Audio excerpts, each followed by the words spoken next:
श्रीमद् भगवद गीता अध्याय 18 मोक्ष संन्यास योग श्लोक 20 में भगवान श्री कृष्ण भन्नुहुन्छ सर्वभूतेषु येनैकं भावम अव्ययम इच्छते अविभक्तम विभक्तेषु तद्ज्ञानम विद्धि सात्विकम।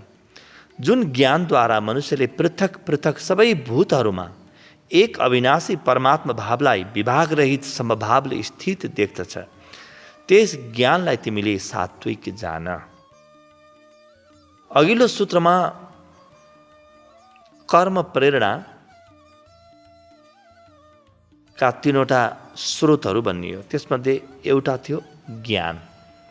ज्ञान चाहिँ त्यसको मुख्य थियो।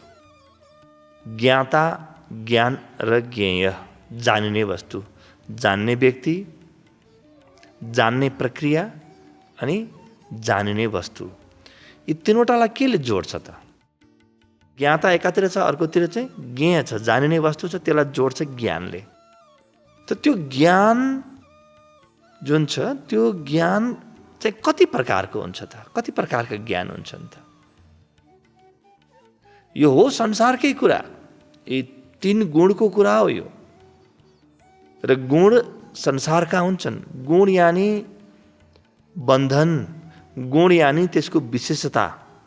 कुनै पनि कुराको विशेषता हुन्छ भने नि त्यो विशेषता चाहिँ संसारको, परमात्माको विशेषता हुँदैन। परमात्मा निर्विशेष हुन्छ, त्यसको कुनै पनि विशेषता हुँदैन।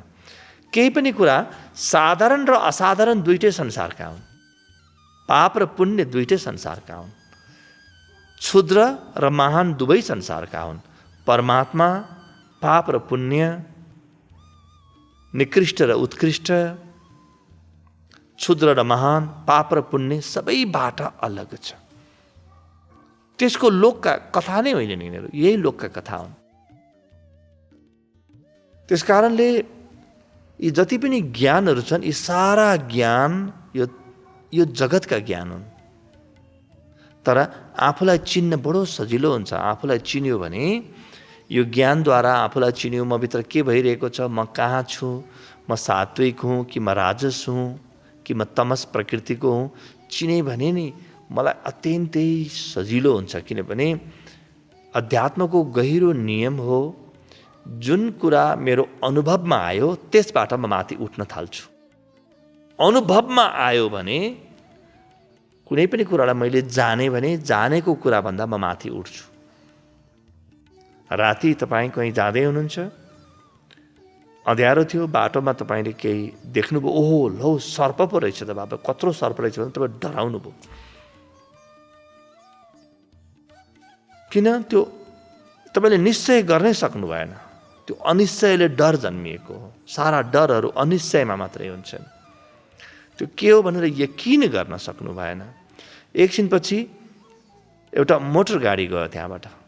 त्यसको प्रकाशले, त्यसको बत्तीले तपाईँले त्यहाँ छर्लङ्ग देख्नुभयो कि त्यो त बाटोको छेउमा एउटा काठको टुक्रा पो रहेछ अथवा डोरी रहेछ, रज्जु रहेछ। त्यसैमा सर्पको भान भएको रहेछ। त्यो भ्रम रहेछ। त्यो देख्ने बित्तिकै नि तपाईँमा त्यो ज्ञान जन्मियो नि। त्यो ज्ञानले तपाईँलाई मुक्त गरिदियो। अब तपाईँ त्यससँग डराउनुहुन्न। अब त म सात्विक हुँ कि म रजस प्रकृतिको हुँ कि म तमस प्रकृतिको हुँ, यो बुझ्नु त्यहाँभन्दा माथि जानु हो। त्यहाँभन्दा माथि के हो त? गुणातीत, चौथो तुर्यावस्थामा प्रवेश गर्नु, त्यो परम पदमा प्रवेश गर्नु हो। त्यसकारणले भगवान कृष्णले पहिले के गर्नुहुन्छ कि परम अवस्था कस्तो छ बुझाइदिनु भयो र संसारका कुराहरू के हुन्छन् त्यो पनि बुझाइदिनु भयो। अब यो संसारबाट अलग कसरी भएर त्यहाँ पुग्ने यो विधि बताइदिनु हुन्छ। सबै ध्यानका विधि हुन्। भगवद गीताका 700वटा श्लोक सबै ध्यान हुन्। यो सबै ध्यानका विधि हुन्। तपाईँले यसलाई ध्यान बनाउनुहोस्। ध्यान भनेको कुनै बसेर आँखा बन्द गर्ने मात्रै होइन। ध्यान चाहिँ तपाईँभित्र जुन समझ जन्मिन्छ, आँखा बन्द गर्दा वा नगर्दा जुन विवेक जन्मिन्छ नि त्यो विवेक ध्यान हो। त्यो भित्रको समझ, त्यो अन्डरस्ट्यान्डिङ, जो राइट अन्डरस्ट्यान्डिङ जुन जन्मिन्छ त्यो चाहिँ ध्यान हो। आउनुहोस् अब यो श्लोकमा गोता मारौँ। जुन ज्ञानद्वारा मनुष्यले पृथक पृथक सबै भूतहरूमा एक अविनाशी परमात्मा भावलाई विभाग रहित समभावले स्थिति देख्दछ। ज्ञान 3 प्रकारका हुन्छन्। त्यसमध्ये सात्विक ज्ञान कस्तो हुन्छ, सात्विक व्यक्ति कस्तो हुन्छ, सात्विक व्यक्तिको ज्ञान कस्तो हुन्छ कि यो जुन भूत समुदाय छ, भूत समुदाय भनेको प्रकृतिका वस्तुहरू, यहाँका प्राणीहरू, यी सबै भूत समुदाय हुन्।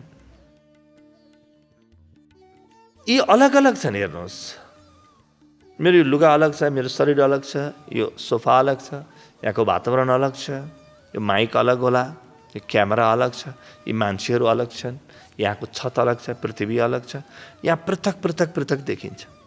हामी जहिलेसुकै अलग अलग मात्रै देख्छौँ, त्यो जोड नै हामीले देखिरहेका छन्। सबै एकै हुन् भन्ने जोड देख्ने आँखा हामीभित्र बनेको छैन। त्यो जोड चाहिँ मभित्रको सात्विक ज्ञान हो।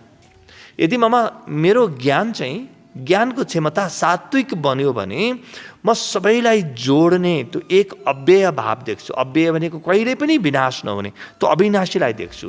अब यहाँ अलग अलग मैले हेरेँ भने यो माइक छ, यो माइक योभन्दा पहिले यस्तो थिएन। यो हेर्दाखेरि उपयोगिता मात्रै माइक हो, यसको नाम मात्रै माइक हो। यो प्लास्टिक होला अथवा चाहिँ यो फलाम होला, स्टिल होला, जे हुनुपर्ने त्यही नै हो। त्यो पनि माटो होला, त्यो पनि के हो थाहा छैन। अहिले यसको नाम माइको भन्न मिल्दैन, यसको उपयोगिता माइको भन्न मिल्छ। हामीले दिएका नामहरू सबै उपयोगिताका हुन्। अब यसको जुन रूप छ, अहिले हामी यस्तो प्रकारको रूप देखिरहेका छौँ, यो पनि उपयोगिताको रूप हो। नाम र रूप दुईटै उपयोगिताका लागि मात्रै हुन्। अब त्यो या यसको प्लास्टिक, यसको यो जुन कपडा छ, यसको रूप यस्तै हुनुपर्छ भन्ने जरुरी छैन। यो कपडा मैले खोलेँ भने अर्कै रूप भइहाल्छ। त नाम र रूप यी दुईटाले भ्रम दिन्छन्। तर यसको यो जसरी बनेको छ, यो बन्नका लागि कति कुराहरू, कति पदार्थहरू यसमा लागे होला। ती पदार्थ पृथ्वीमा आए, त पृथ्वी यो भयो। त पृथ्वी यसै हुन्छ त आकाशमा पृथ्वी छ, आकाश यो भयो। हेर्नुहोस्, अब सूर्य, चन्द्र, ग्रह, नक्षत्रको आफआफ्नो योगदान होला यो बन्नमा। सूर्य पनि त्यसमा प्रवेश गरेका छन्, चन्द्रमा पनि त्यसमा प्रवेश गरेका छन्। त्यो धातुमा प्रवेश गरेनन् होला, अथवा त्यो कपडा जहाँ बन्यो त्यो कपडामा सूर्य चन्द्रमा प्रवेश नगरिकन कपडा बन्छ। पानी चाहिँ यहाँ पञ्चमहाभूत यसैमा छन्। यी सबै कुरा चाहिँ देख्न बाहिर हेरेर देखिँदैन। मभित्रको ज्ञान सम्हालियो भने, त्यो ज्ञान जब सात्विक भयो भने त्यसपछि मेरो दृष्टि बाहिरका दृश्यहरू फेरिन्छन्। दृश्य आफै फेरिँदैन, दृश्य त यस्तै हो। तर भित्रको दृष्टि फेरियो भने दृश्य फेरिन्छन्। भित्र तपाईँ एक हुन थाल्नुभयो भने सबै एक जस्तो लाग्छ, एउटै सङ्गीत जस्तो लाग्छ, जताततै त्यो एकको बाजा बजे जस्तो लाग्छ। अद्वैत परम अनुभूति तपाईँको जीवनमा हुन्छ। तर त्यो अद्वैतको अनुभूति कुनै बाहिर छैन। बाहिर तपाईँले हेरेर यो अलग छ, यो अलग छ, यो अलग छ, कहाँ अद्वैत छ, कहाँ एक छ, खोइ परमात्मा भन्न सक्नुहुन्छ तपाईँ। तर तपाईँभित्र त्यो सबै कुराको जोड देख्ने जुन ज्ञान छ, त्यो ज्ञान जन्मेकै छैन। ज्ञान किन जन्मेन? तपाईँ छरिनु भयो भने तपाईँको ज्ञान छरिन्छ। तपाईँको मन स्थिर हुने बित्तिकै तपाईँको जीवनमा सात्विकता आइहाल्छ। जसको मन चञ्चल छ त्यो व्यक्तिको जीवनमा सात्विकता कहिले पनि आउँदैन। त्यो जब मन एकत्रित हुन्छ, एक डल्लो हुन्छ, मन वरपर दौडेन, अब मन बेचैन भएन, मनमा चैन आयो, अशान्त भएन, मन शान्त भयो, मन उद्विग्न भएन, अनुद्विग्न रह्यो मन। त्यतिखेर जब मन स्थिर हुन्छ नि, भित्र एक हुन्छ के, सब एक जस्तो लाग्छ, सब आफ्नो लाग्छ। हेर्नुहोस् त, जुन दिन एक लाग्छ सबै आफ्नो लाग्छ, म यो जस्तो लाग्छ, प्यारो लाग्छ, प्रेम आफै जन्मिन्छ। अद्वैतबाट प्रेम आफै जन्मिन्छ, साक्षीबाट प्रेम आफै जन्मिन्छ। प्रेम जुन छ नि साक्षीको बच्चो हो। त त्यो तपाईँभित्र सम्हालिनु भयो, तपाईँभित्र एक बन्नुभयो भने अचानक तपाईँ जब बाहिर आँखा खोल्नुहुन्छ नि, आँखा खोल्दा पनि सबै एक देख्नुहुन्छ। जुन ज्ञानद्वारा मनुष्यले पृथक पृथक सबै भूतहरूमा एक अविनाशी परमात्मा भावलाई विभाग रहित, यो विभाग ऊ विभाग होइन, यो अलग होइन, समभावले स्थित देख्छ। सबैमा उही देख्छ। एउटा कमिलोदेखि लिएर, भुसुनादेखि लिएर, पशु पन्छीदेखि लिएर, वनस्पतिदेखि लिएर, हात्तीदेखि लिएर, देवताहरूदेखि लिएर, ब्रह्माजीदेखि लिएर, राजा, प्रधानमन्त्री, राष्ट्रपति, सबमा एक देख्छ। असली समत्व मात्र अध्यात्मले दिन सक्छ। असली समत्व ज्ञानको समत्व हो। जब तपाईँ सात्विक ज्ञान धारण गर्न सक्ने व्यक्ति बन्नुहुन्छ, त्यस दिन तपाईँ समत्व देख्नुहुनेछ। पुरै यो राजनीतिले भन्छ नि कि समत्व, समानता, यो बाहिरको समानता केही ठुलो कुरो होइन। बाहिरको समानता त यो आध्यात्मिक समत्वको अगाडि केही पनि होइन। बाहिरको समानतालाई इक्वालिटी भनिन्छ, भित्रको समत्वलाई इक्वानिमिटी भनिन्छ। समत्व आध्यात्मिक गुण हो, समानता राजनीतिक आर्थिक विकासको वृत्ति हो। भित्र तपाईभित्र जुन घडी त्यो सबमा एक देख्ने ज्ञान जन्मिन्छ, त्यस दिन तपाईँमा सात्विक ज्ञान आएछ भन्ने बुझ्नु होला। तर एउटा कुरा के बुझ्नु होला भने नि, सत्व पनि 3 गुण मध्येको एक हो नि। अझै तपाईँ पार भइसक्नु भएको छैन, जीवनमुक्त भइसक्नु भएको छैन।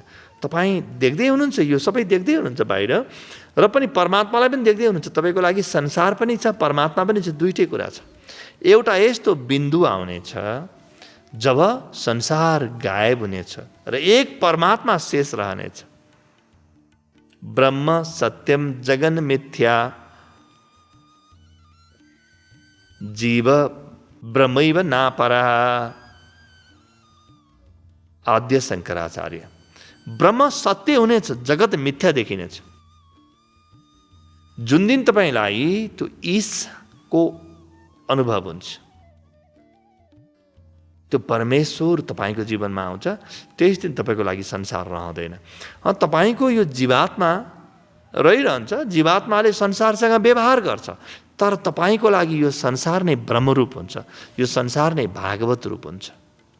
बहुनाम जन्मनामन्ते ज्ञानवान्मां प्रपद्यते वासुदेवः सर्वम इति स महात्मा सुदुर्लभः। बहुत धेरै जन्मपछि कुनै व्यक्ति मेरो शरणमा आउँछ, र मेरो शरण भनेको यही ज्ञानको शरणमा, र वासुदेव नै रहेछ, वासुदेव बाहेक केही पनि रहन्छ भन्ने थाहा पाउँछ। त्यस्तो महात्मा दुर्लभ हुन्छ। सात्विक ज्ञान अत्यन्तै दुर्लभ ज्ञान हो।